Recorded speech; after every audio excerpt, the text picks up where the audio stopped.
जानकारी लेंगे। क्या नाम रहेगा जी? क्या नाम रहा आपका? मेरा नाम सोनू आजाद है। देखिए, जिस आप इंटर कॉलेज की बात कर रहे हैं वो सरदार सिंह इंटर कॉलेज है, जो कि नरौली में है, जिला संभल में लगता है।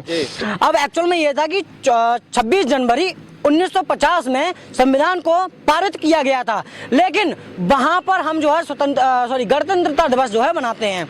अब मैं आपको एक बात बता कर चलूं कि जिस तरीके से कुछ राम भक्त होते हैं, मैं किसी भी धर्म को लेकर के नहीं चला, नहीं तो मैं किसी भी धर्म पर विवादित टिप्पणी करने की कोशिश कर रहा हूं, लेकिन मैं सिर्फ एक बात बता रहा हूं आपको, जो गणतंत्रता दिवस मनाते हैं वही केवल अपने आप को ये समझते हैं कि भाई हमसे बड़ा इंसान कोई है ही नहीं। अब यहाँ पर मैं बात बता चलूं कि 26 जनवरी 1950 को संविधान लागू किया गया था, तो उस बच्चे ने अपनी स्पीच को कहने के बाद में उसने बोला था जय भीम जय भारत। तो आप यही बताइए कि मुझे जय भीम बोलने से किसको दिक्कत होती है? किसी को भी दिक्कत नहीं होती है, लेकिन उस बच्चे को दिक्कत थी जिसने उसकी मार पिटाई की थी। भाई साहब, इतना सुनते ही जय भीम जय भारत सुनते ही और अपोजिट वाले बच्चों ने उसको बहुत बुरी तरीके से उसको पीटा, और मतलब ये समझ लीजिए कि मारने तक की ऐसी कोशिश आ गई थी कि भाई मार दिया जा सकता था वो, लेकिन भाई उसके साथियों ने बचा लिया। अब मैं आपको सीधे बताऊं कि एक्चुअल में हमारे राम मंदिर बनने से इतना बुरा पाखंड बढ़ चुका है। क्यों बढ़ गया? वो इसी वजह से ऐसा क्यों? बताता हूँ ना मैं आपको, क्योंकि ये जो जो अपोजिट कास्ट के होते हैं, जो छोटी कास्ट को बिल्कुल समझते नहीं है, उन लोगों के मन में यही रहती है कि हमसे छोटे हैं तो छोटे हैं। अबे आप ये देखिए कि आपको आरक्षण मिला है, थोड़ा बहुत जो भी मिला है वो किसकी वजह से मिला है? भीमराव अंबेडकर की वजह से।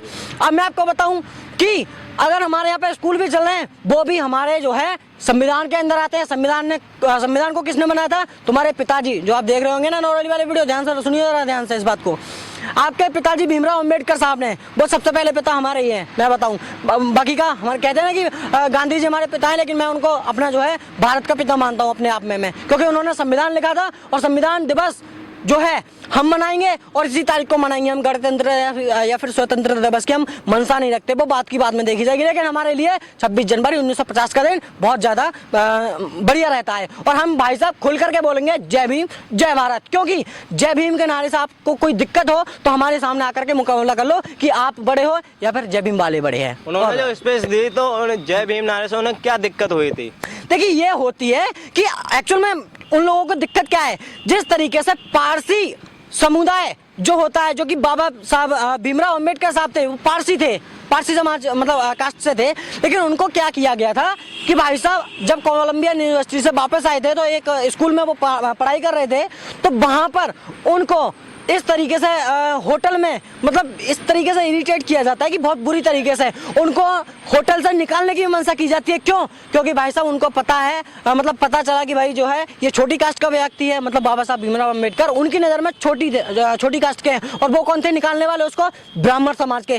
ब्राह्मण समाज के लोगों ने बाबा साहब भीमराव अंबेडकर को बाहर निकाला और उसको कहा कि भाई तुम उनको कहा कि भाई तुम यहाँ नहीं रह सकते, जल्दी से चले जाओ, हाथ पे तोड़ दिए जाएंगे। लाठी लेकर के बहुत लोग आ गए थे, तो उनको जब नीचा मान रहे हैं तो वो हम जैसी जातों को भी वो नीचा मानते हैं, और मैं इस चीज को बिल्कुल होने नहीं दूंगा। और बाबा साहब भीमराव अंबेडकर ने भी इस चीज को आदेश कर दिया है, और संविधान में भी लिखा है कि जो भी व्यक्ति जो है जाति पात में भेदभाव रखेगा और इन लोगों के साथ में इस तरीके का भेदभाव रखेगा तो उसके ऊपर SC ST एक्ट का मुकदमा दर्ज किया जाएगा, और बनेठेर थाने में हो भी चुका है। लेकिन सबसे बड़ी बात यह है कि पुलिस अभी तक अरेस्ट क्यों नहीं कर पाई उस पागल आदमी को, जिस पागल आदमी ने हमारे एक बच्चे को पीटा था, उस पागल आदमी को क्यों अरेस्ट नहीं किया?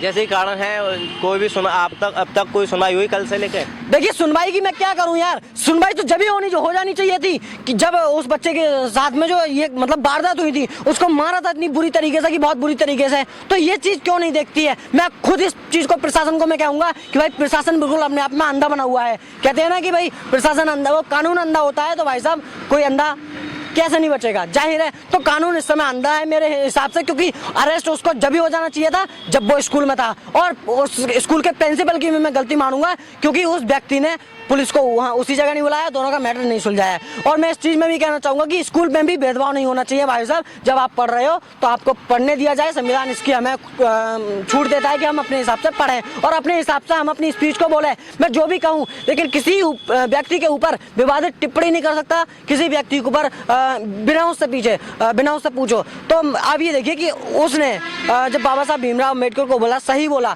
लेकिन गलत वो लोग ले गए, तो उन लोगों को अरेस्ट करना चाहिए मेरे हिसाब से। वरना भाई साहब पुलिस प्रशासन अरेस्ट नहीं करेगा तो हम 3-4 दिन में बहुत अच्छी तरीके से उनको कब्जे में कर लेंगे। आगे बहुत बहुत धन्यवाद, शुक्रिया। देख सकते हैं अभी जो हमारे साथ कार्यकर्ता थे सोनू आज़ाद, उन्होंने कहा है कि कोई भी अभी तक कार्रवाई नहीं हुई है और